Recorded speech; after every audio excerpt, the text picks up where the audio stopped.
रामचंद्र जी सीता और लक्ष्मण जी के साथ अयोध्या लौटे। राज्याभिषेक हुआ। 11,000 वर्षों तक राज्य किया। 11,000 जब बीतने को थे अपने लीला के अंतिम समय में, कुछ दिन पहले रामचंद्र जी ने अपने कुछ दूतों को प्रजा का सुख दुख देखने के लिए भेजा। रात में वे लोग घूम करके सवेरे आए और बोलने में कुछ संकोच हो रहा था। उन्होंने कहा, जी संकोच की कोई बात नहीं है, जैसा देखा हाल वैसे बतलाना। हम प्रजाओं के पिता हैं, उनके अनुसार में हम उनका सुख दुख दूर करेंगे। एक दूत ने कहा, मैं गया और शाम को समय में अयोध्या के किसी एक मोहल्ले में गया। एक धोबी था वासर में। उसकी पत्नी कुछ विलंब से घर में आई किसी कारण से, और उसने अपनी पत्नी को 1 लात मारा और कहा, घर से निकल जाओ। मैं राम नहीं जो रावण के यहां लंका में इतने दिनों तक रही और राम ने उसे ग्रहण कर लिया। मैं वैसा नहीं, निकल जा हमारे घर से। मैं ऐसी पत्नी को नहीं देखना चाहती, व्यभिचारिणी जैसी घूमती रहती है।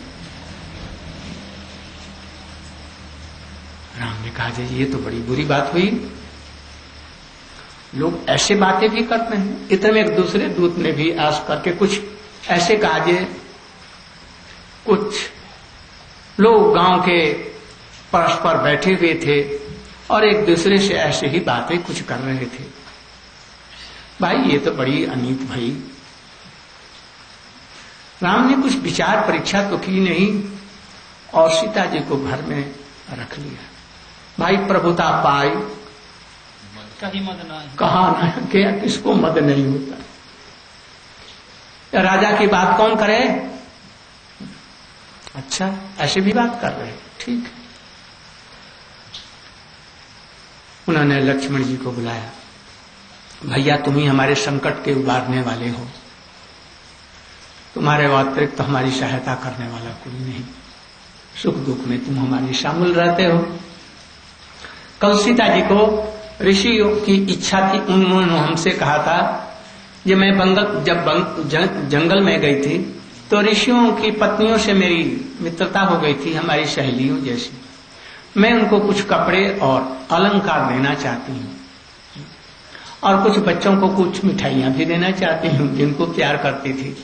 इसलिए मैं किसी उस ऋषि आश्रम में, विशेष करके वाल्मीकि जी के आश्रम के पास ही भारद्वाज का भी आश्रम है, मैंने प्रयाग, वहां पर मैं जाना चाहती। तो ठीक है, इसी बहाने सीता जी को कपड़े लत्ते अलंकार लेकर के और तुम नौका में चढ़ करके ले जाना और उनको ही छोड़ करके चला आना। आने के समय में उनको केवल बतलाना, ये राम ने सदा के लिए आपका त्याग कर दिया है, जीवन भर के लिए। उनको लक्ष्मण जी सवेरे लेकर के चले। बड़ी सीता जी आज खुश हैं कि आज बहुत दिनों की मेरी मुराद पूरी होगी, मैं ऋषि कन्याओं को, ऋषि पत्नियों को मैं आभूषण देकर के फिर लौट आऊंगी। किंतु जब वहां पर वाल्मीकि ऋषि के आश्रम पर जब नौका पहुंची, लक्ष्मण जी ने कहा, जी भाभी जी, राम ने आपको सदा के लिए, जीवन भर के लिए त्याग किया है, क्योंकि आप लंका नरेश के घर में कुछ दिनों तक रही। उन्होंने मुझे यह दुखदाई, यह हमको कार्य करने के लिए कहा। ये इतने सुनते ही सीता जी बस बेहोश हो गई। पहले तो विलाप किया, कुछ देर के बाद ही में बेहोश हो गई। और लक्ष्मण जी उसी रूप में उनके कपड़े लत्ते और उनको वहां से उतार करके और लौटे, निर्मम निष्ठुर होकर। प्रभु का आदेश पालन करने के लिए सेवकों को क्या करना पड़ता है देखिए, तब सेवक होता है, ऐसे नहीं सेवक हुआ जाता। लक्ष्मण जी ने प्रतिज्ञा की, यदि अब जन्म होगा तो अब छोटा भाई होकर के नहीं आऊंगा, अब तो बड़े भैया होकर के आऊंगा। इसलिए कृष्ण लीला में बड़े भैया होकर के आए, छोटे भैया होकर के नहीं आए। इधर में सीता जी विलाप करती रोने लगी। वाल्मीकि जी ने दूर से सुना और उन्होंने तो रामायण रच ही दिया था, उनको तो सभी पता है। आए और सीता जी को पुत्री कह करके बड़े प्यार के साथ में ले गए अपने आश्रम में, जहां पर महिलाएं का भजन करने का था। बूढ़ी बूढ़ी महिलाएं जो भजन करती थी, उन्हीं के पास में एक कुटी दे दी और उनको रख दिया। गर्भवती थी अभी कुछ दिनों की, और वहीं पर रख दिया। कुछ दिन रहने के बाद में उनको सांत्वना देने लगे और उनको रोज हरि कथा, भगवान की लीला कथाएं सुनाने लगे। और यह लौकुश का भी वहीं पर जन्म हुआ। अपने हाथों से उन दोनों का संस्कार किया। कुश का अग्रभाग, पहले नीचे का भाग लौ और ऊपर का कुश कहलाता है, इसलिए उसकी रक्षा की, रक्षा मंत्र से। इसलिए दोनों जमज पुत्र हुए थे। इसलिए उन्होंने एक का नाम जो 10-5 मिनट पहले हुआ था उसका लौ और दूसरे का नाम कुश। दोनों बड़े सुंदर राम के समान ही हुए। लाड़ प्यार के साथ में पाला गया। सीता जी का जो विरह था तो वो तो कुछ बट गया। एक तो महाराज उनके वाल्मीकि जी के आश्रम में उनकी कथाएं सुनती, उनका लाड़ प्यार पिता जैसा पाती, और दूसरी तरफ में बच्चों के लाल पालन में भी उनका विरह कुछ दब गया। और राम का क्या हुआ, राजमहल में रहते हुए भी दिन रात छटपटाते। उनका दुख विरह कोई भाग करने वाला नहीं था। सीता जी से भी हम समझते हैं कि लाखों गुना उनको विरह, किंतु कहीं किससे, रात में नींद नहीं, कभी कभी कुछ फल जैसा खा लिया और बस सीता की चिंता करते रहते। इधर में ये लौकुश बड़े होने लगे। जब ये 4-5 वर्ष के हुए, उनका उपनयन संस्कार किया और उनको सावारी रामायण की, ये सब सीताहरण के पहले तक सब जितना था उनको कंठस्थ कर दिया सारे।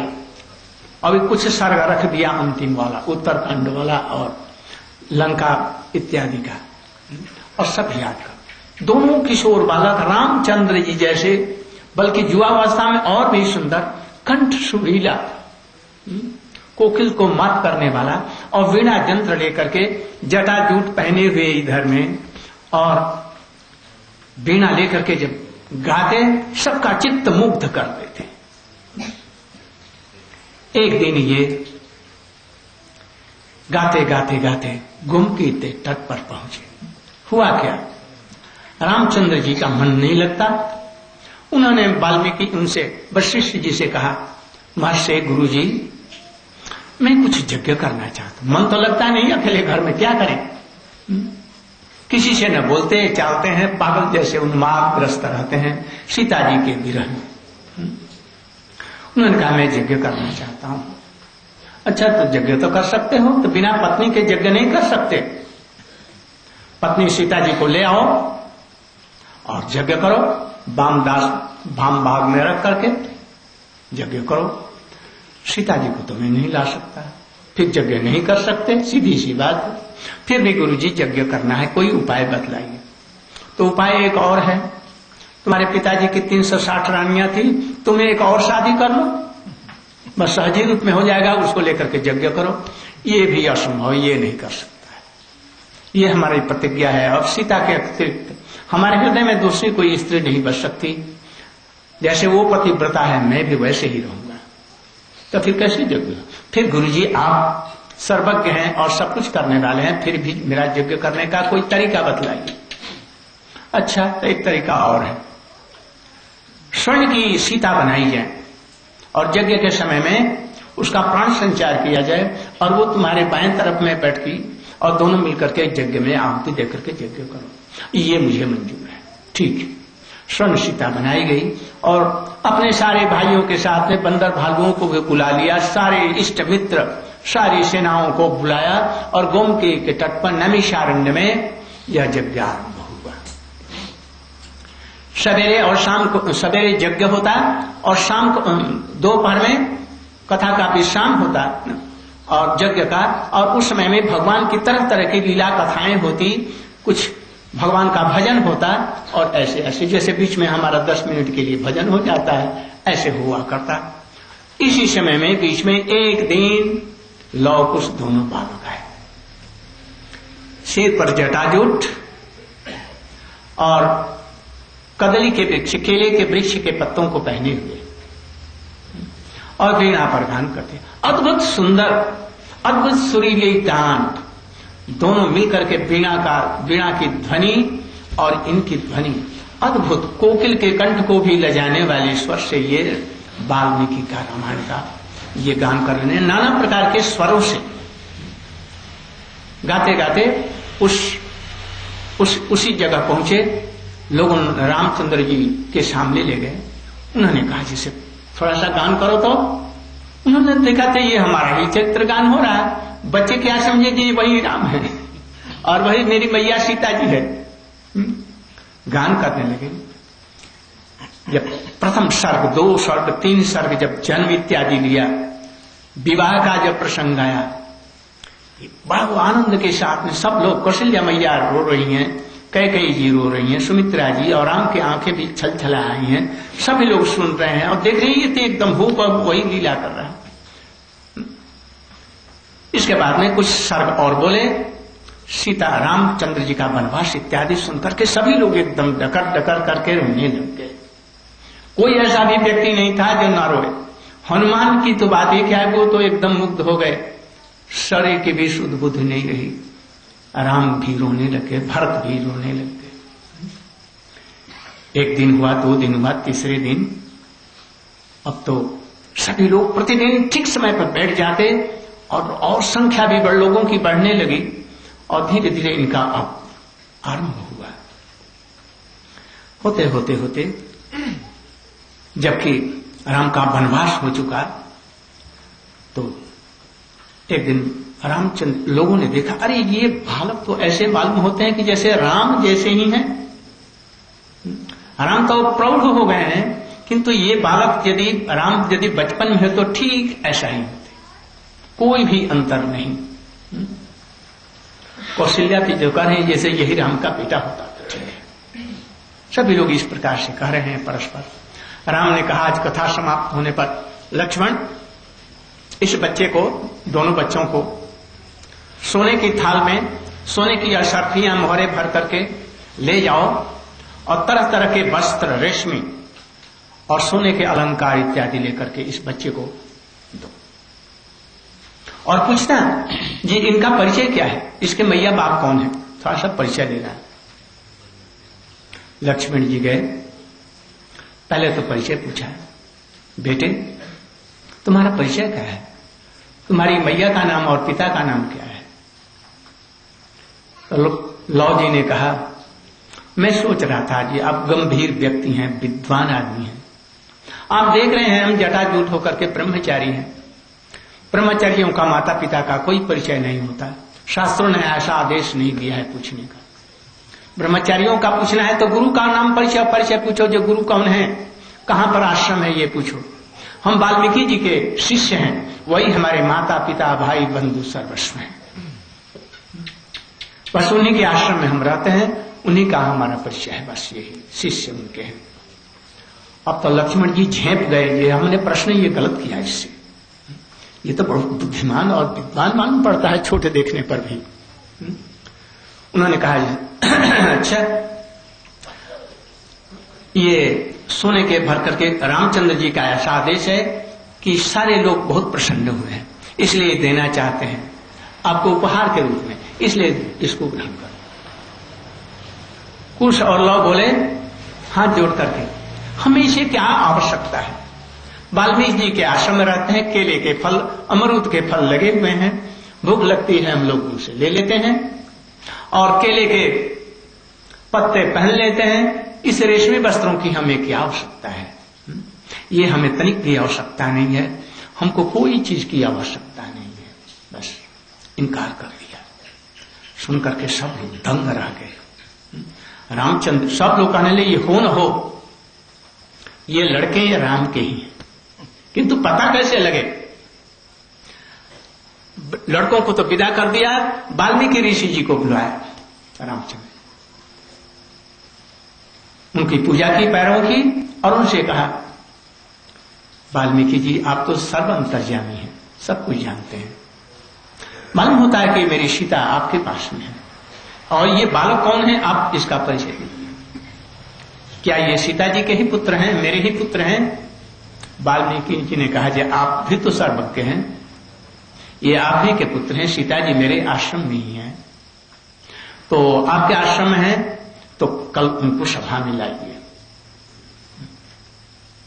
मैं उनसे दो एक प्रश्न करूंगा और सारी सभा सुनेगी, फिर मैं उनको अंगीकार कर लूंगा।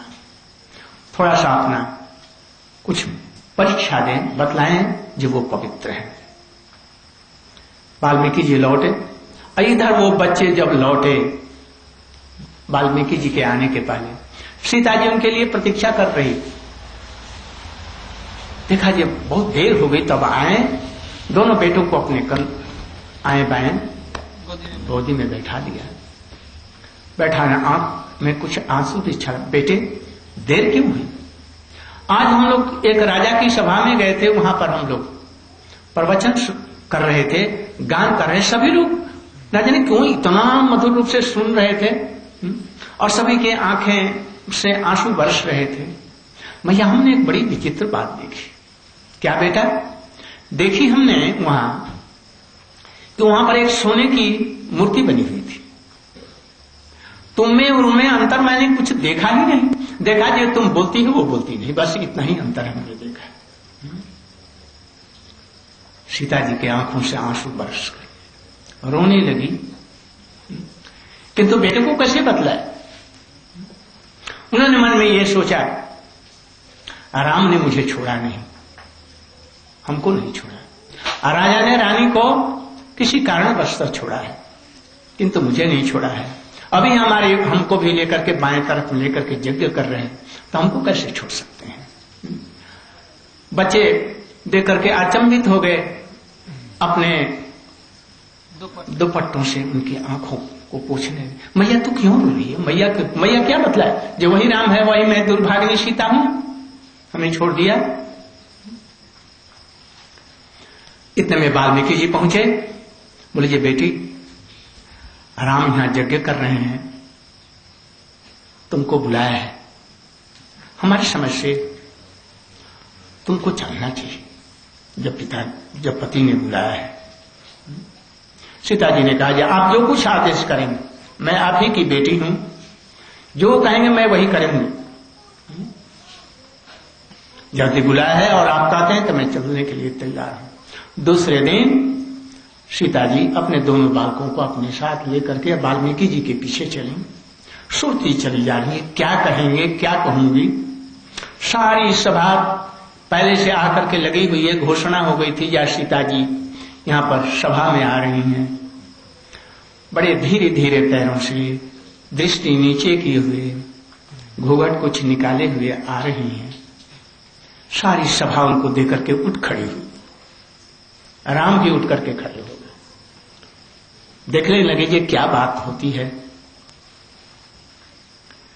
सीता जी आकर के जब खड़ी हो गई तो वाल्मीकि जी ने कहा राम से, सीता जी को आपके सामने उपस्थित मैंने किया है, आप जो कुछ पूछना चाहते हैं करना चाहते हैं पूछ सकते हैं। रामचंद्र जी ने कुछ दबी जबान से उनसे पूछा, प्रिय मैं तुमको हृदय से तो छोड़ नहीं सका, किंतु लोग कुछ ऐसा कानाफूसी करते हैं, तुम्हारे हमारे संबंध में वार्तालाप करते हैं, इसलिए लोक मर्यादा के लिए तुमको हमने ऐसा किया। किंतु मैं चाहता हूं कि तुम कुछ ऐसा प्रमाण दो जो तुम शुद्ध हो। सीता जी बोली, अभी भी प्रमाण की जरूरत है।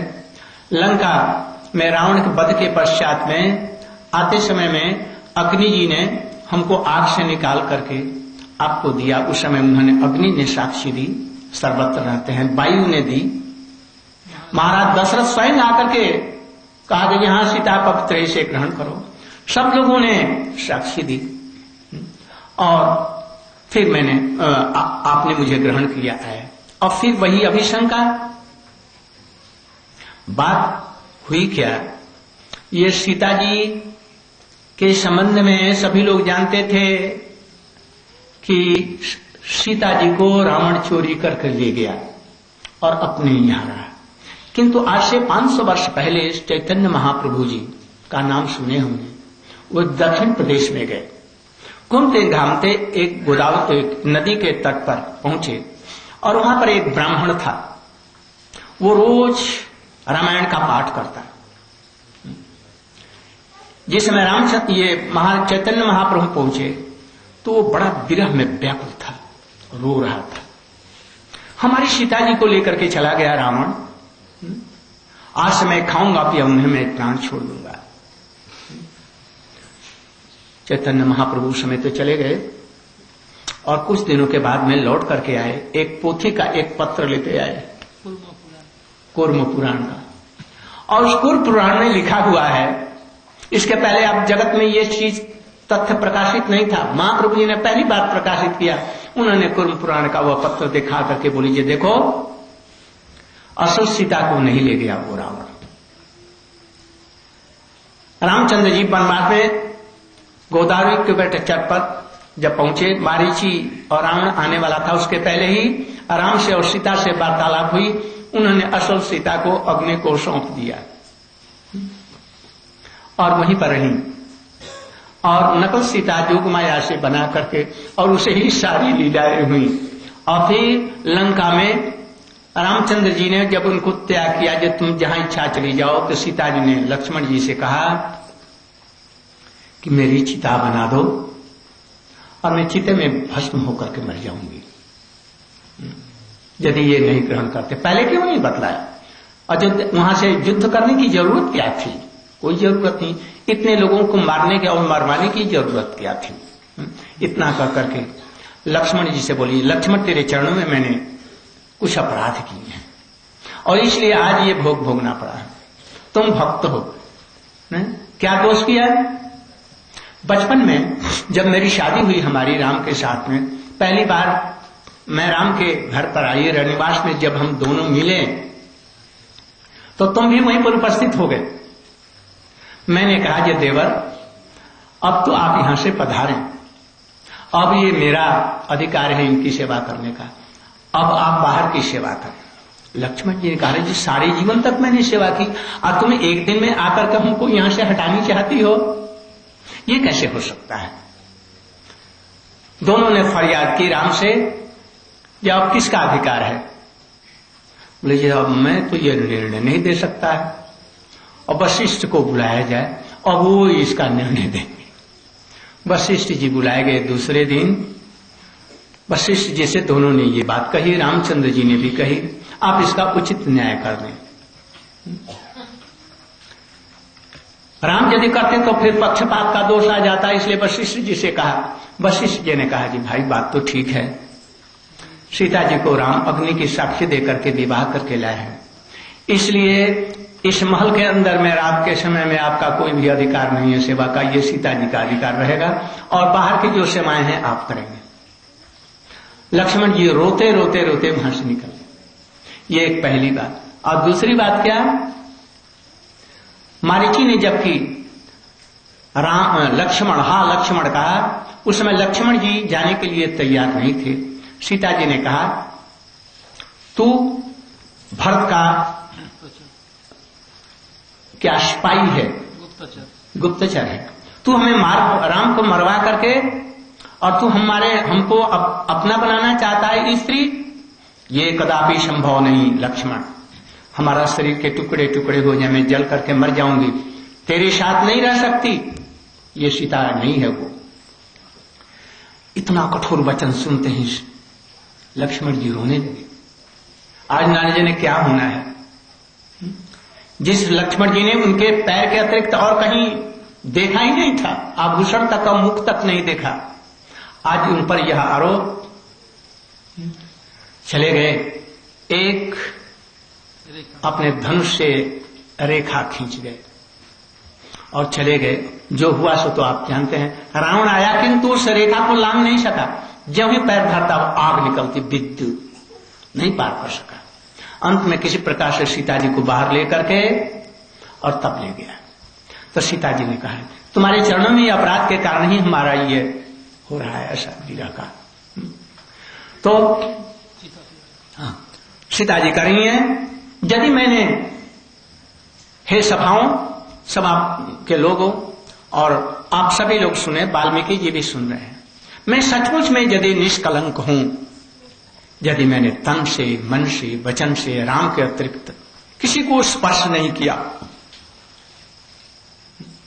तो हे धारित्री तुम मेरी मैया हो, तुम जल्दी से फट जाओ, मुझे अंगीकार करो। 3 बार ऐसे कहा, हे धारित्री यदि मैं सचमुच में पवित्र हूं, तन मन से मैंने राम के अतिरिक्त किसी को स्पर्श नहीं किया और न करूंगी, तो आप जल्दी से मुझे अपनी गोदी में ले लें। इतने में 1 सेकंड के अंदर में पृथ्वी फटी और उसमें सोने के सिंहासन पर पृथ्वी देवी आई, भूदेवी, और सीता जी को झट अपनी गोदी में ले लिया और 1 सेकंड के अंदर में पृथ्वी जुट गई और वो लेकर के चली गई। अंतर्ध्यान हो गई सीता जी। अब तो राम हाहाकार कर उठे, सारी सभा एकदम विरह में आतुर हो गई और मैया मैया कह करके लौकुश छोटे बच्चे पुकारने लगे। राम से सहा नहीं गया, सभी लोग रो रहे। राम बोले धनुष उठाया, देखो तू मेरी सांस लगती है पृथ्वी, मैंने इस धनुष से समुद्र को मैंने सुखाने की चेष्टा ये की थी, यदि नहीं मार देता तो मैं इसे सुखा देता। आज मैं तुम्हें चकनाचूर कर दूंगा इसी धनुष से, यदि मेरी सीता को नहीं लाती। जहां धनुष बाण लेकर के तैयार हुए मारने के लिए, इतने में वाल्मीकि जी बोले आप तो जानते हैं जो होना है सो होना है। अब सीता जी आपके लिए वहां पर साकेत में प्रतीक्षा कर रही हैं, अब इसमें नहीं, अब ये आप लीला का संगोपन का स्थान है। आप धैर्य धारण कीजिए, वाल्मीकि रामायण जो हमने रचना की है उसके अनुसार में सारी लीलाओं का होना है। इस तरह से राम को धैर्य दिया।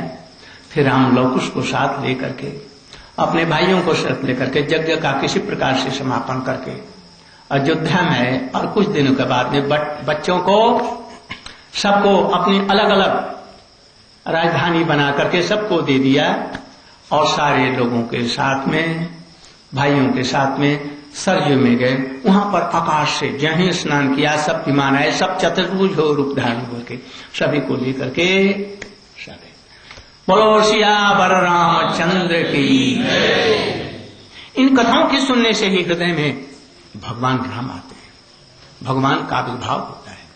वो हृदय को निर्मल कर, सारी आसक्तियों को काटकर धीरे धीरे, जो आपके चेष्टा से नहीं होगा, इन लीला कथाओं के माध्यम से चित्त को निर्मल करके भगवान इसको निर्मल करके भगवत भक्ति अपने आप आविर्भूत करा देंगे। इसलिए यदि संसारिक आसक्तियों को छोड़ करके भगवान के लीला कथाओं का स्मरण किया जाए और सहज ही भगवान का नाम किया जाए तो भक्ति बड़ी दूर नहीं, वो तो हमारे हृदय में है ही है। उनके प्रति तो हमारा भाव है, बस उठने की माया, उठने की दर है।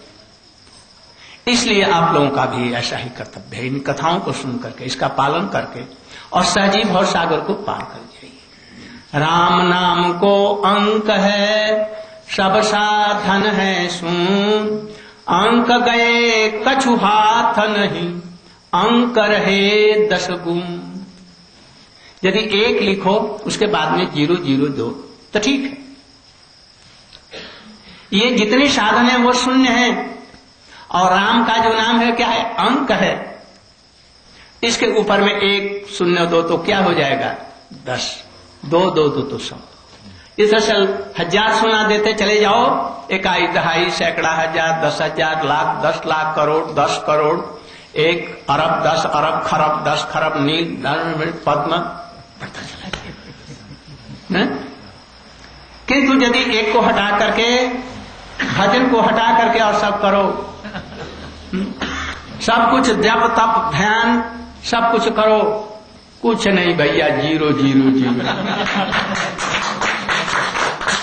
इसलिए कलियुग केवल नाम आधार। अलग अलस हूं, जिस प्रकार से भी नाम करो, भाव कुभाव अलग अनस हो, आलस्य से करो, चलते फिरते छिकते में भी राम राम ना आ जाए, कृष्ण कृष्ण आ जाए, तो फिर मंगल दस। किंतु एक बात है, वैष्णव के चरणों में अपराध यदि हो नहीं होगा और वज्र हो जाएगा। इसलिए वैष्णव के प्रति खूब धन्य व्यवहार करते हुए भगवान की लीला कथाओं का श्रवण करो, उनका नाम कीर्तन करो। कल युग में इससे और कोई भजन दूसरा नहीं है। संसार के सभी कामों को करो, आसक्ति को छोड़ने के नहीं छूटते हैं तो भी लीला कथाओं के श्रवण से ही वो हो जाएगा। किंतु जो तुम्हारे वश में है, प्याज लहसुन मांस मछली और शराब तराब खाना की क्या जोगान और ये सब, ये तो तुम्हारे हाथ की बात है। कहे महाराज जी मैं सिगरेट या बीड़ी तो छोड़ दूं, किंतु सिर में दर्द हो जाता है, पैखाना नहीं उतरता।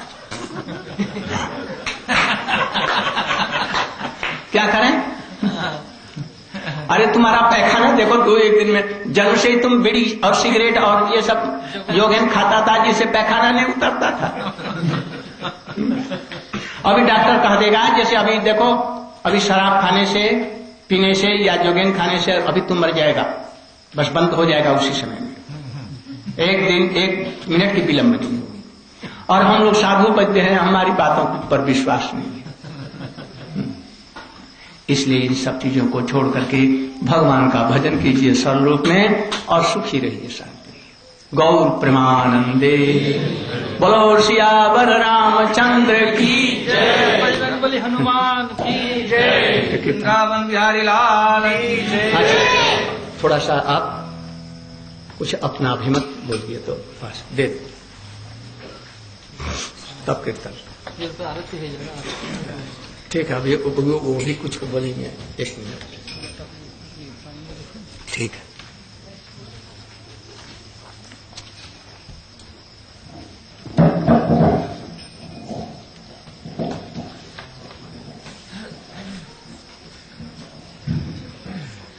श्री गुरु चरण कमलाभ्याम नमः।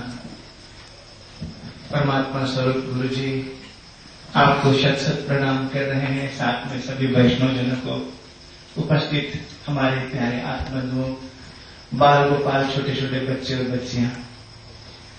ये सरिता की परवाह में मैं क्या कहूं, लेकिन गुरु जी का ये आदेश था कि मुझे जरूर 2 शब्द कहना है।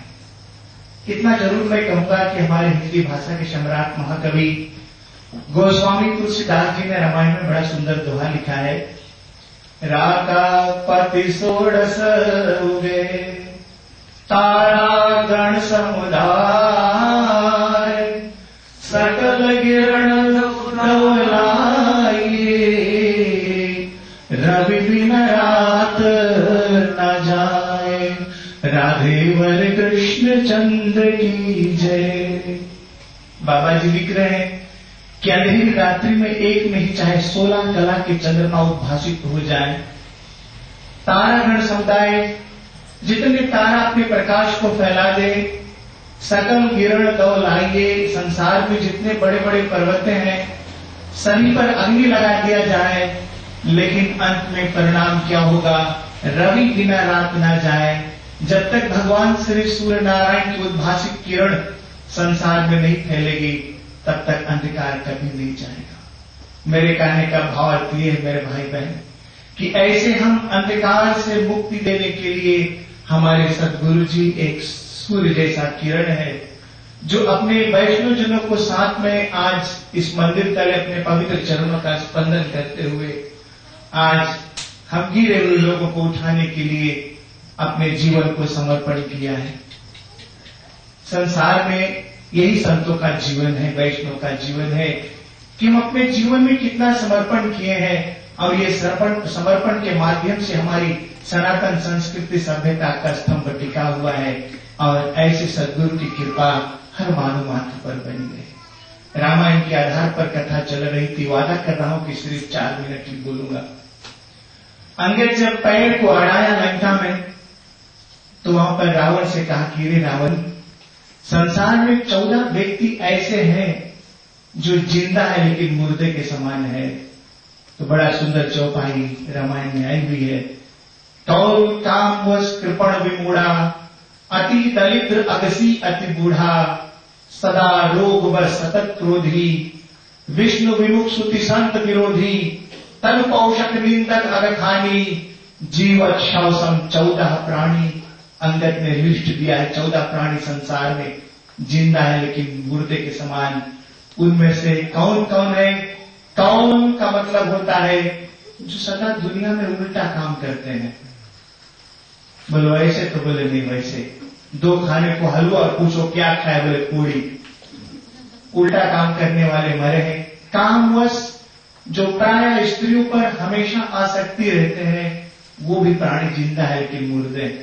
कृपण, कृपण का मतलब है कंजूस। और कैसा कंजूस? ये फिजी वालों से मैं कह रहा हूं, जो मक्खी चूस जैसा कंजूस होते हैं। मक्खी चूस आप जानते हैं किसको कहते हैं? एक भाई श्री कटोरी में घी रखे थे, अचानक से मक्खी गिर गया, तो सोचा मक्खी गिर गया है घी में, और वो सोचा कुछ घी बर्बाद हो गया, लेकिन उस गिरे हुए मक्खी को उठाया, मुख में डाला, चूसा, घी पीकर मक्खी फिर फेंक दिया, उसी को मक्खी चूस कहा गया। तो कहने का भाव ये मेरे भाई बहन, कृपण वो प्राणी होते हैं कि परमात्मा ने आपको धन दिया है, पैसा दिया है, आप अपने भारतीय गौरव के लिए, अपने संत गुरुजनों की चरण की सेवा के लिए, भारतीय गौरव के लिए कुछ धन को लुटाया नहीं है, वो भी प्राणी संसार में जिंदा है, लेकिन एक मरे के समान है। जैसे हमारे पूजा जी, परमात्मा ने उनको धन दिया है, वो समर्पण किया है, संतों की चरणों की सेवा आज उन्हीं के माध्यम से आया है। तो ऐसे ऐसे धार्मिक कार्य में लगाने वाले महापुरुषों की भी समाधि पर संसार में फूल चढ़ाया गया, जिन्होंने संसार में कुछ भी नहीं किया, आज उनका नामो निशान नहीं है। मिसाल के तौर पर भाई सरजू प्रसाद जी आज कितना समय को बलिदान किया है, कितना धन खर्च किया है, वैष्णव जनों को आश्रित किया है, जबकि आज ये प्रसाद यहाँ तक आ रही है। इसी कहने का भाव है कि संसार में परमात्मा ने हमें धन दिया है, हम संतों की, भारतीय गौरव की चरणों के लिए कितना सेवा किया, हमको ये देखना है। परमात्मा से ये हमको कबूल करना है कि परमात्मा हम आपको धन्यवाद इसलिए दे रहे हैं कि आपने मुझे क्या दिया है। एक कभी मत सोचो जो पुरुषार्थ से मिलती है। अपने जीवन में ये धारणा रखो मेरे भाई बहन कि हम अपने जीवन में कितना समर्पण किया है, कितना संतों के चरणों में सेवा किया है, ये हमारा परम कर्तव्य माना जाता है। विमूढ़ जो मूढ़ व्यक्ति वो भी मरा है। अति दलिद्र उसे कहा गया है कि आपके पास खाने पीने ओढ़ने के लिए, इसको दलिद्रता नहीं कहा गया है। दलिद्रता उसे कहा गया है कि परमात्मा ने आपको समय दिया, आप हरि भजन नहीं किया, परमात्मा ने आपको समय दिया, एक संत की चरणों की सेवा तक आप नहीं पहुंचे, समय मिला, हरि भजन नहीं किया, मंदिर तक नहीं किया, उसे कहा गया दलिद्रता। अति बूढ़ा, अति बुढ़ा व्यक्ति वो भी एक मृत्युशैया की तरह है। इसलिए बुढ़ापे की प्रतीक्षा मत करो मेरे भाई बहन। समय है जवानी का, अभी जो हमें समय है वो कर लो। बुढ़ापे के लिए तो हमें और रोटी बांध कर तैयार रहना चाहिए कि मैं मरने के लिए तैयार हूं, I am ready to die. ये हमेशा धारणा कैसे मरने के लिए फिक्र मत करो, सदा तैयार हो मरने की। अति बूढ़ा, और कैसा बूढ़ा, बुढ़ापे में भजन नहीं कर पाएंगे, बुढ़ापे में संतों की चरणों की सेवा तक नहीं जा पाएंगे, मंदिर तक नहीं जाएंगे। और कैसे, एक महात्मा जी ने कहा कि डग डग नहीं तेज तेज जब डग पग अलग परम, चक चक मुख दंत बचन जब फक फक, दांत गिर जाए बोले कुछ और निकले कुछ और, समझ जाए ये महाराज के दूध बिल्कुल निकट है अजीब का दान देने के लिए। तो मेरे कहने का भाव ये है, अभी करो, अभी करेंगे तो मरने के लिए हम तैयार हैं। एक दिन मरेंगे सभी कोई। सतत क्रोधी, जो सदा क्रोधी रहते हैं वो भी मरा है। विष्णु विमुख, श्रुति संत विरोधी, भगवान से विमुख, संत से विरुद्ध, ब्राह्मणों का विरोधी, वो भी मरा हुआ है। तनु पोषण, जो अपने आप खाता है कमाता है, दूसरों को नहीं खिलाया, वो भी मरा है। निंदा, जो दूसरों का निंदा करता है वो भी मरा है। अग खाली जीवत शव सम 14 प्राणी। अंगद ने रावण को कहा कि रावण उनमें से एक तू हो। हनुमान जी से पूछा गया तुमने लंका को क्यों जलाया? हनुमान जी ने पूछा कि जो मर जाते उसको क्या करना चाहिए? भले जलाना चाहिए। इसीलिए लंका में भविष्य को छोड़कर सब मरे थे, इसलिए हनुमान जी ने लंका को जला के आए। बहुत कुछ नहीं कहूंगा मेरे भाई बहन, इनमें से हम देखे कि हम कौन नंबर के हैं। लेकिन सौभाग्य है कि हम इसमें से कोई नहीं होंगे, सब भगवान का भक्त है। इसीलिए तो आज हम आप सभी का आगमन हुआ है। अगर हमारा सेवा हो तो ऐसे संत महात्माओं की चरणों में सेवा हो, तन मन और धन से, क्योंकि धन भी एक धर्म का अंग माना गया मेरे भाई बहन। वैष्णव जन यहाँ तक आए, हर एक कदम पर धन की आवश्यकता पड़ी, मांगते कुछ नहीं है। ये संत भक्त वैष्णव जन तो भगवान के विश्वास की दौलत लेकर के बैठे। जैसे जूनागढ़ के बाजार में एक फकीर बैठा था, उड़न साहब की सवारी आई, ब्रिटिश सरकार के नीचे थी उन दिनों में, और कितने बादशाह कितने सिपाही उनके थे। उड़न साहब जूनागढ़ के बाजार पर बैठे थे और किसी ने आकर के कहा कि अरे हट भाई, बगल से रास्ता से हट जा। नमो नमो नमो नारायण हरे कृष्णा। क्यों हटू भाई, क्या कुछ तकलीफ है? देखते नहीं उड़न साहब की सवारी आ रहा है, तू बगल हट जाए। यहाँ के आजकल के साधु लोग क्या जानते हैं? बोले क्यों हटू भाई? बोले उनके पास कितने दीवान है? बोले उनके पास अकल नहीं इसीलिए तो दीवान रखे। बोले कितने सिपाही उनके पास? उनको अपने आप के भरोसा नहीं इसलिए सिपाही रखे हैं। अरे उड़न का साहब का सवारी आ रहा है। बोले उड़न साहब की सवारी आ रहा है तो मैं ढूंढन साहब हूं। उड़न साहब की सवारी हट गई, ढूंढन साहब विश्वास की दौलत लेकर के बैठे। जो प्राणी विश्वास की दौलत लेकर के बैठा है संसार में निर्भय रहेंगे मेरे भाई बहन। इसलिए कहा गया है कि स्थूल और मानव शरीर जो है, स्थूल शरीर का इलाज तो हॉस्पिटल में होती है, लेकिन आत्मा का इलाज सदगुरु के चरण के कमल में सेवा में होगा। The temple is the hospital for the sinners and the club is not for the saints. जहां पर हमारी सेवा होती है। शब्दों के साथ साथ इतना ही कहूंगा अपने वैष्णव जनों को कि the sun is zero, the moon is zero, whole world is zero, but lord Krishna is hero. Hare Krishna. आरती कर दो। आपको कुछ कहना है?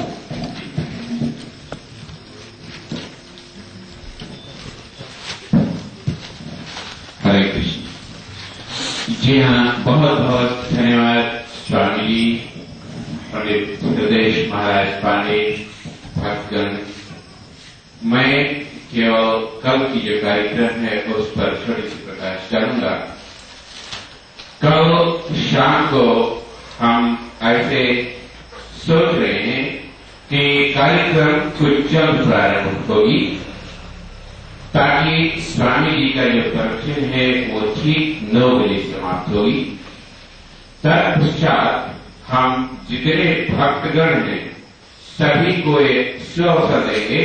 स्वामी जी को हम आसन देंगे, बैठाएंगे और फिर जितने भक्तगण उनकी चरण स्पर्श करना चाहेंगे सभी को हम मौका देंगे चरण स्पर्श करने के लिए। तत्पश्चात हम स्वामी जी के जितने यहाँ पर शिष्य हैं हमारी ब्राह्मण समाज है, सभी को आप सबके समक्ष में हम यहाँ पर महाप्रसाद खिलाएंगे, भोजन कराएंगे। तत्पश्चात बाकी लोग जितने भी हैं सभी के लिए भोजन प्रबंध किए हुए हैं और भोजन को प्रबंध हम करेंगे।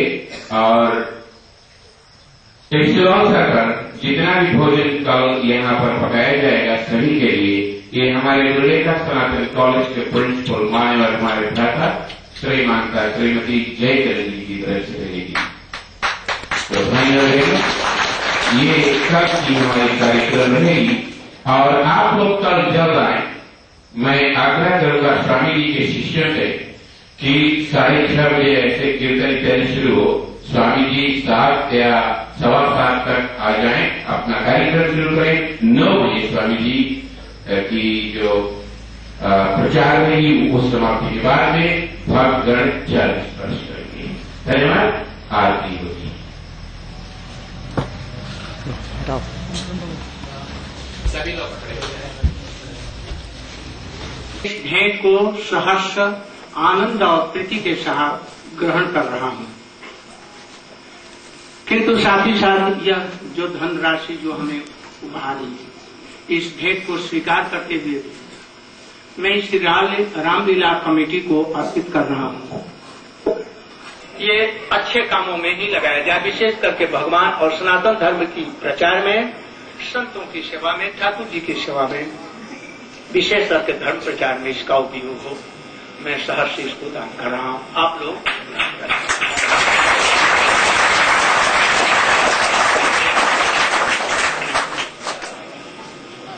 भाई और बहनों, हमने बहुत हौसला के साथ में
चरण कमल भजमं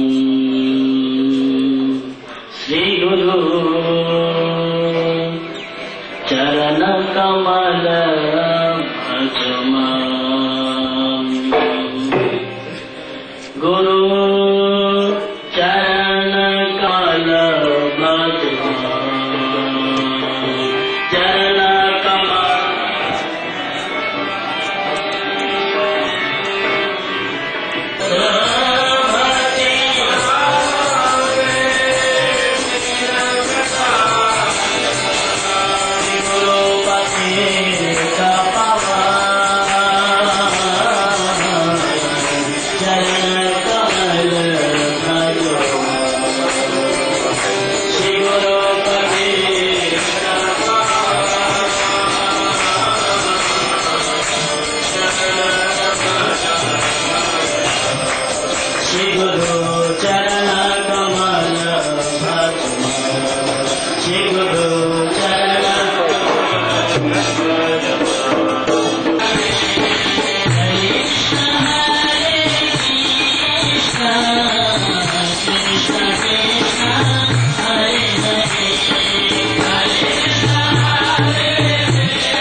बहुत प्रमाण।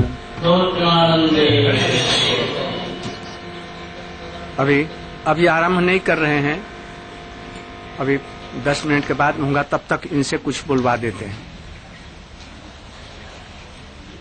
संसार में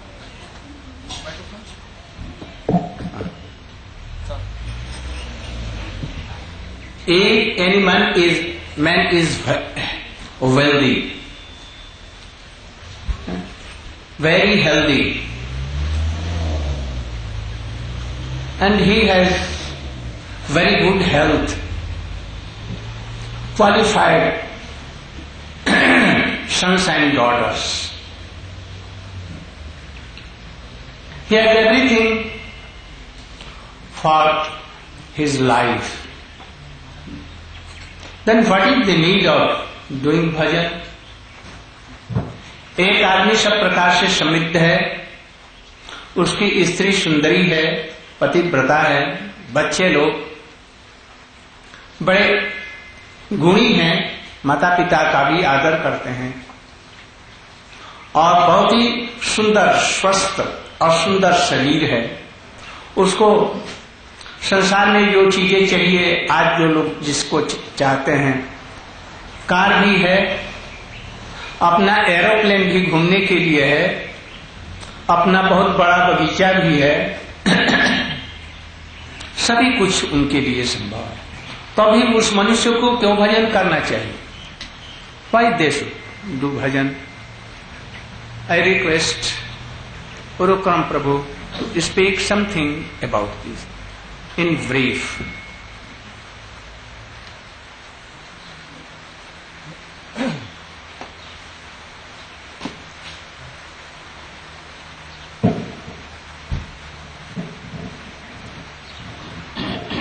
Dandavat pranams unto the lotus feet of my Diksha Guru, His Divine Grace, Om Vishnu Pad, Sri Srimad A.C. Bhaktivedanta Swami Maharaj Prabhupada.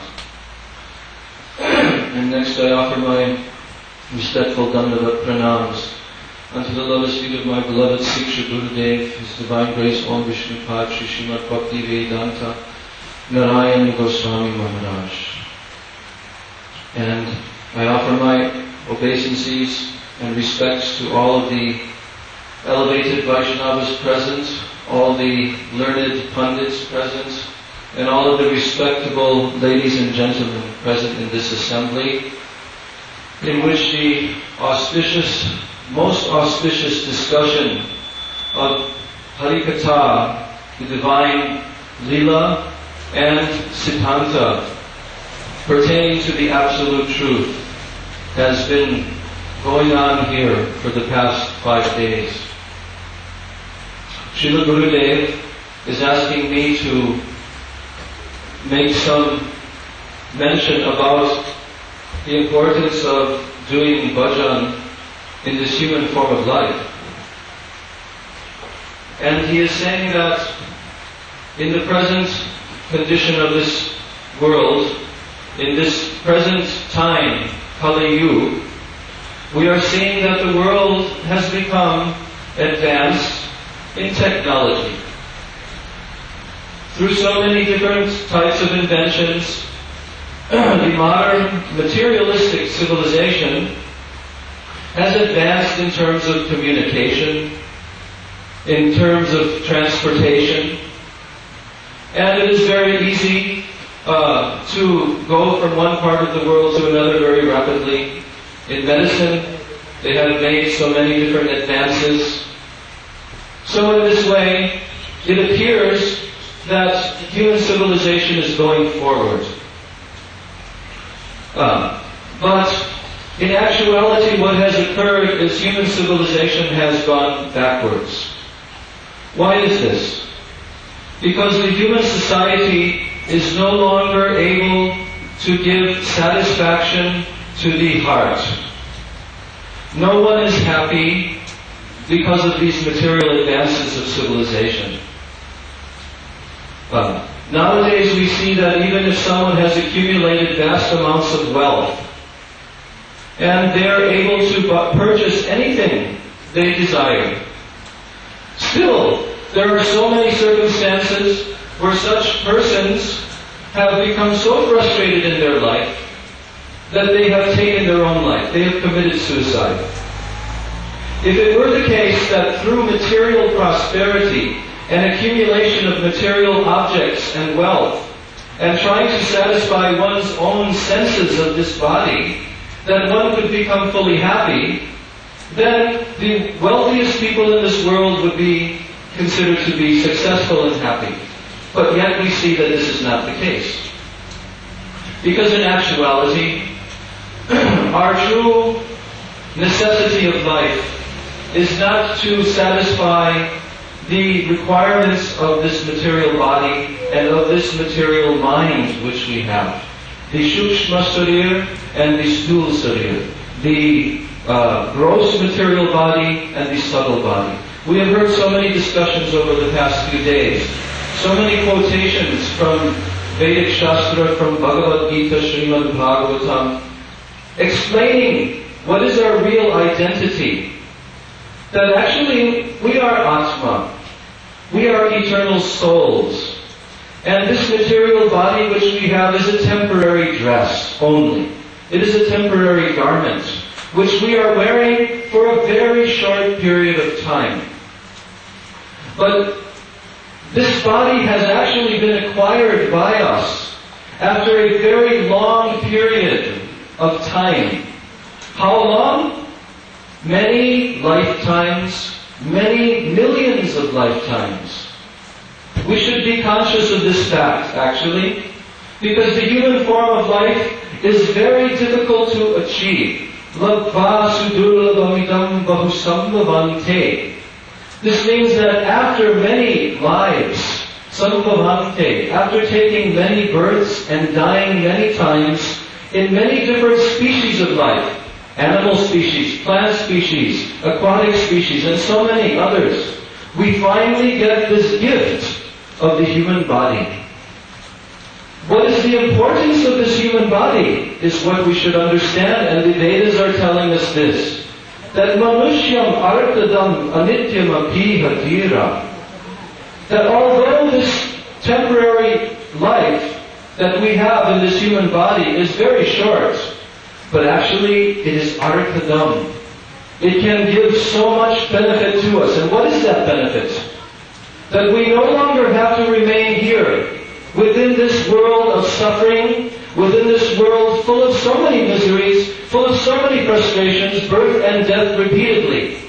But we can actually elevate ourselves beyond this temporary plane to an eternal realm where there is full happiness and bliss. And that is our real home.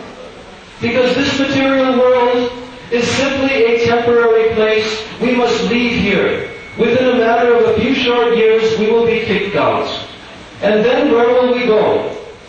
So if we understand the importance that this human form of life will provide us with the greatest achievement, that we can transfer ourselves from this material plane to the eternal plane, where we can exist eternally in full happiness.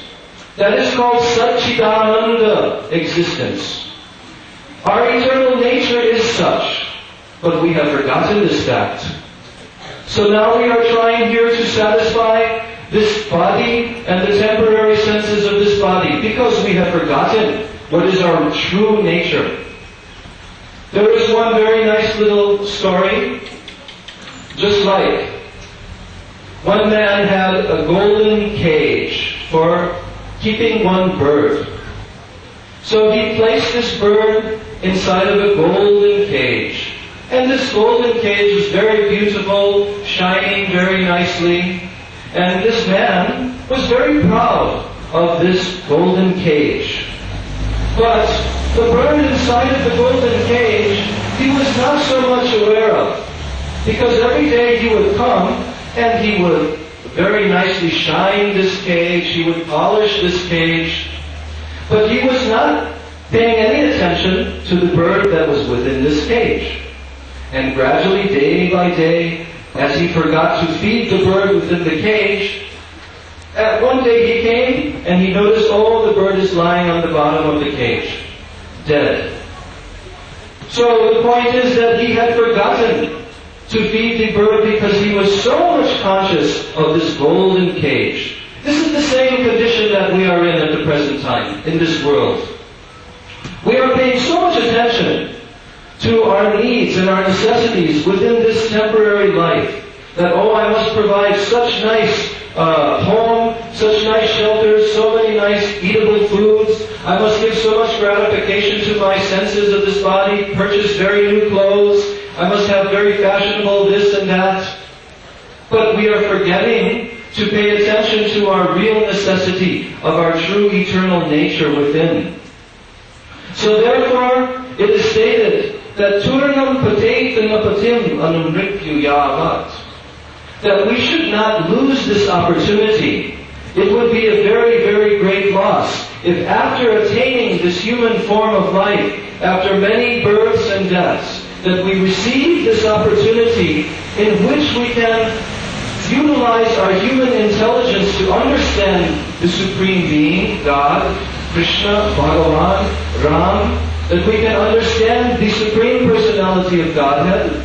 But yet, if we lose this opportunity and we fall back down into the lower species, again it is possible. We hear from Srimad Bhagavatam, so many different stories are there in the Vedas also, that if we make the mistake of not utilizing the human form of life properly, it is possible to lose this opportunity and we will be delayed again for many lifetimes of achieving our real necessity of life, artadam.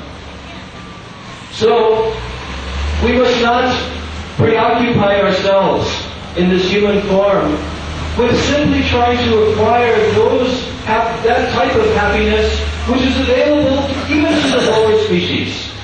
They're eating, they're having families, they're enjoying their senses, but if we also try to simply perform the activities that the lower species are performing, then our human life is wasted.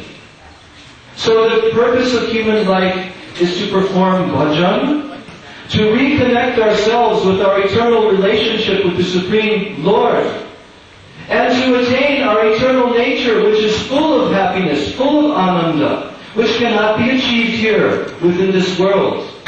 But if we take shelter of the Vedic knowledge, and if we approach saints, santas, who actually have full realization, they are tatvavit, they fully understand these Vedic truths, and we approach them very humbly and inquire from them very submissively, and we hear their words, and we serve their lotus feet, then we will have qualification to advance ourselves in our spiritual lives, and we can attain full perfection. This is the opportunity available to us. And although this age of Kali is full of so many different disqualifications and faults, in this age we are living a very short period of time, maximum 100 years. And nowadays it is very rare to see someone living so long. Generally, they are dying even at 50, 60, 70 years of age. Very few people live that long. So our time is very short and very limited. And so much of this time is taken up in our youth, simply studying to acquire knowledge how to live within this world. So whatever time that we have remaining within this body, we must try to utilize fully, 100%. And the best utilization of this time is to perform bhajan, especially Harinam Sankirtan. Because this performance of Harinam Sankirtan in the age of Kali Yuga is the recommended process for this age. In the Upanishads it is stated, Harer Nama, Harer Nama, Harer Nama, Eva Kevalam, Kaloa Nastyeva, Nastyeva, Nastyeva, Gatir Anyata. That by performance of chanting of the holy names of the Supreme Lord, Hare Krishna, Krishna Krishna, Hare Hare, Hare Rama, Rama Rama, Hare Hare. Especially this Maha Mantra, by this process, in the age of Kali, we can attain perfection. And it is stated, Nasteva, Nasteva, Nasteva, 3 times, to emphasize that if we try other processes in this age, if we simply perform ritualistic processes of the Vedas, We try to perform different types of yajnas, fire yajnas and such. There are so many different types of performances of yajna. And if we try to even perform yoga or Astanga yoga, or if we simply try to study through jnana, or even through karma yoga practices, this will not give full perfection unless we are chanting the holy names of the Supreme Lord. So it is stated at the very end of the Srimad Bhagavatam, at the conclusion of the Srimad Bhagavatam, after Shukadeva Goswami has spoken to Parikshit Maharaj, finally at the very end of the 12th canto, he says to him, Kalera doshani he rajan, asti yego mahad guna, kirtanar eva krishnasya, mukta sangam param brajet. That this whole age of Kali is like an doshani. It is like an ocean of dosh, of faults. So many different faults in this age. We live a very short period of time. We have very weak minds, very weak bodies in this age.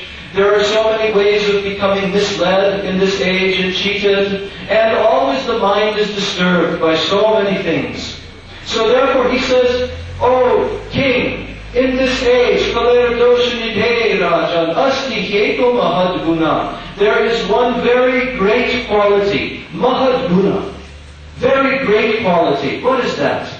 Kirtanad eva krishnasya mukta sangha param brajet.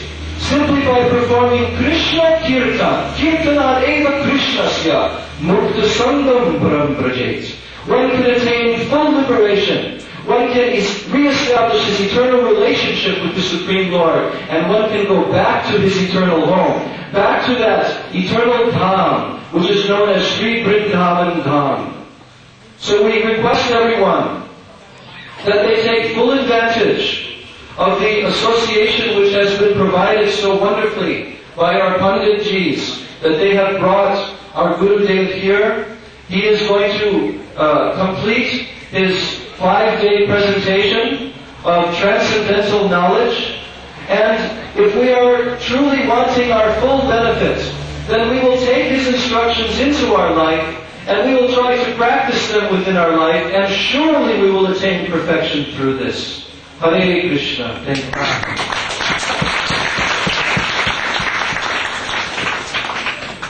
Maybe we can have a bhajan, 2-minute bhajan before we start. अच्छा.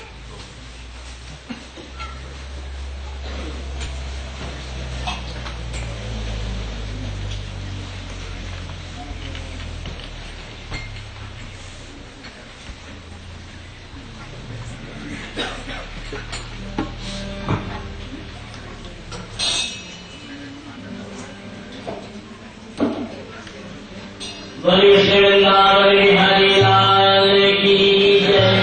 जय जय श्री राधे.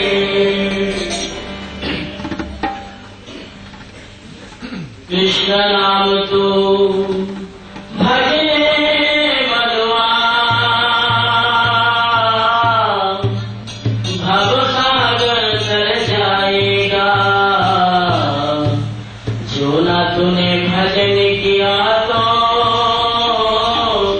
फिर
Shri Krishna.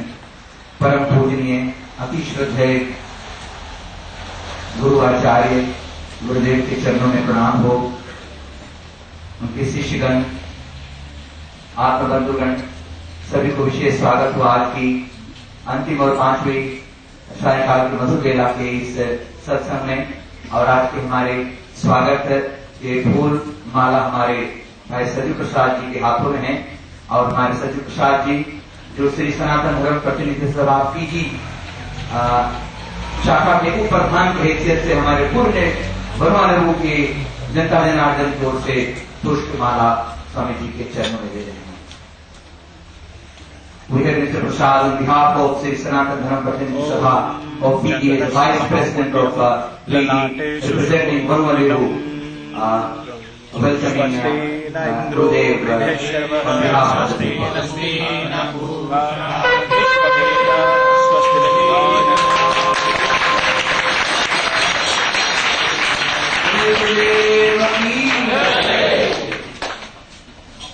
Without not taking any more time, we have some more welcome, but perhaps it will be towards the end, and we give this time for Gurudev to spell out the holy words from his holy mouth, so that it can reach our ears, and may the God bless us all for this evening's fellowship. Gurudev ji.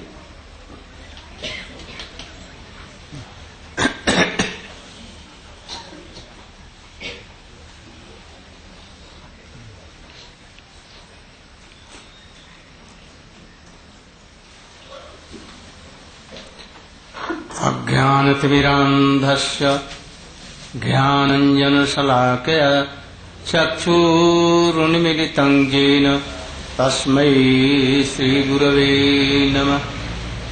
वाञ्छाकल्पतरुभ्यश्च कृपासिन्धुभ्य एव च पतितानां पावनेभ्यो वैष्णवेभ्यो नमो नमः। नमो महावदन्याय कृष्ण प्रेम प्रदायते कृष्णाय कृष्ण चैतन्य नाम्ने गौरतिसे नमः। गुरवे गौरचन्द्राय राधिकायै तदालये कृष्णाय कृष्ण भक्ताय तदभक्ताय नमो नमः। यं प्रव्रजन्तमनुपेतमपेतकृत्यम् द्वैपायनो विरह कातरया जुहाव पुत्रेति तन्मयतया तर्वोऽभिनेदु तं सर्वभूतहृदयं मुनिमानतोऽस्मि। तवैवास्मि न जीवामि त्वया विना इति विज्ञाय राधे तं नमामि चरणानि। सप्रथम में अपने गुरुपाद पद्म नित्य लीला प्रविष्टों विष्णुपाद श्रीमद् भक्ति प्रज्ञान केशव गोस्वामी महाराज जी के श्री चरण कमलों में कोटिशः दंडवत प्रणति ज्ञापन करता हूं। तत्पश्चात वैष्णवगण, सज्जन सुधी वृंद, माताएं, बहनें और बेटियां, आज हम लोगों का पंचम दिवस और अंतिम दिवस है। आप लोग इस दुर्दिन में भी इतने लोग सुनने के लिए आते हैं, या इससे हम आपके आभारी हैं। मैं कथा आरंभ करने के पहले एक विषयों का स्पष्टीकरण करना चाहता हूं,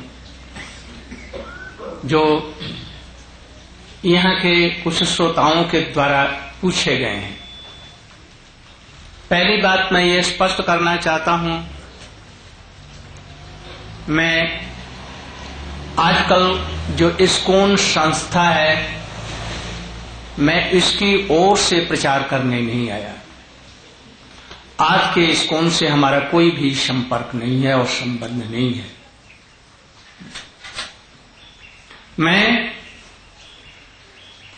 अपने गुरु परंपरा गौड़ीय वैष्णव चैतन्य महाप्रभु के विचारधाराओं के अनुसार सनातन वैदिक धर्म का प्रचार करने के लिए आया हूं। स्वामी जी भी उसी के, भक्ति वेदांत स्वामी प्रभुपाद जिसको कहते हैं आजकल लोग, वो उसी के प्रतिनिधि के रूप में इस देश में भी सर्वत्र आए थे, उन्होंने प्रचार किया था। उनसे हमारा मधुर संपर्क था। वो हमारे गुरु जी से संन्यास अवलंबन किया था, इसलिए हम लोग गुरु भाई भी हैं और मैं उनको अपना शिक्षा गुरु समझता था। किंतु उनके परलोक गमन के पश्चात आधुनिक जो संस्था है कुछ विपथ में चलने लगी। हमारे सनातन धर्म के मूल सिद्धांतों से बहिर्मुख हो गई। बहुत से सीनियर और सिंसियर डिवोटी जो थे, जो प्रभुपाद जी के भी बहुत प्रिय थे, उन लोगों ने इस्कॉन छोड़ दिया, क्योंकि देखा शुद्ध भक्ति का प्रचार नहीं रहा। जो रहे बाकी भी वो लोग अधिकांश 95% से अधिक भ्रष्ट होकर के नीचे चले गए। जहां पर जिनके मंदिरों में वैष्णव का जाना, भक्तों का जाना निषिद्ध है, बतलाइए वो कैसे कोई धर्म स्थान हो सकता है। वहां पर भी मैं समझता हूं कि भगवान या गुरु नहीं रह सकते। इसलिए इन लोगों से हमारा संपर्क नहीं। बहुत से लोग ऐसे समझते हैं कि वैसे ही वेश, वैसे ही तिलक, वैसे ही माला, इसलिए एक समान समझते हैं कि तो बात यह गलतफहमी है। वो हमसे बल्कि इस्कॉन कहिए तो हम लोगों से पैदा हुआ। प्रभुपाद श्री भक्ति सिद्धांत सरस्वती जी के शिष्य थे भक्ति वेदांत स्वामी महाराज जी। उन्होंने हमारे गुरु जी से संन्यास किया मथुरा में और इस देश में प्रचार करने के लिए आए। इसलिए उसका जन्म हमारे गौड़ीय ये वैष्णव संप्रदाय से ही होता है। यदि उसके वसूलों को नहीं मानते हैं तो उससे उनका कोई भी संपर्क नहीं, हमारा भी संपर्क नहीं। हम उनका कल्याण चाहते हैं, वो हमारी विचारधारा में आए, वैष्णव का सम्मान करना सीखें, समस्त प्राणी मात्र का सम्मान करना सीखें, तब वो वैष्णव हो सकते हैं, अन्यथा वैष्णव नहीं। दूसरी बात ये स्पष्ट करना चाहता हूं, हमारे एक प्रिय बंधु ने पूछा प्रवृत्ति मार्ग और निवृत्ति मार्ग ये क्या चीजें हैं, इसका पार्थक्य कहाँ है, इसको थोड़ा सा हम लोग जानना चाहते हैं। इसलिए संक्षेप में 2 शब्दों में इसका भी उत्तर देना उचित समझता हूं।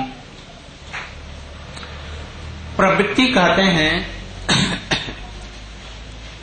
किसी कार्य में लगन को कहते हैं प्रवृत्ति। जब कोई व्यक्ति इन आसक्ति के साथ इन सांसारिक कार्यों में प्रवृत्त होकर गृहस्थ धर्म या सांसारिक धर्म का अवलंबन करता है तो उसे प्रवृत्ति मार्ग का चलने वाला कहा जाता है। अर्थात सांसारिक धर्मों में प्रवृत्त होने वाला, वो भी आसक्ति के साथ में यदि हो तो उसे प्रवृत्ति मार्ग कहा जाता है साधारण रूप में। और जो सांसारिक धर्मों को संपूर्ण रूप से प्रत्याग कर परमार्थ का अनुशीलन करता है उसे निवृत्त मार्ग कहते हैं। अब इसको थोड़े से और समझा रहा हूं विशेष रूप में, थोड़ा सा विशद रूप में। प्रवृत्ति मार्ग भी 2 प्रकार के हैं, जिनका संपर्क परमार्थ से कुछ नहीं, संसारिक कार्यों में लिप्त हैं, संसार में विवाह शादी कर अर्थ उपार्जन और उसके द्वारा सुखी होने की चेष्टा में जो प्रवृत्त होते हैं वो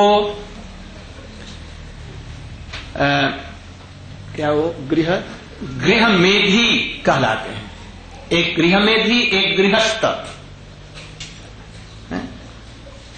गृह मेधी वो हैं जो विवाह शादी कर उसको बीच का खूंटा मानकर उसके चारों तरफ में घूमते हैं आसक्ति के साथ में, वो गृह मेधी हैं। ये एक प्रवृत्ति मार्ग है। और दूसरा जो इनको छोड़ करके संपूर्ण रूप से परमार्थ की चेष्टा करते हैं वो निवृत्ति पर है। अब उदाहरण के साथ में समझिए,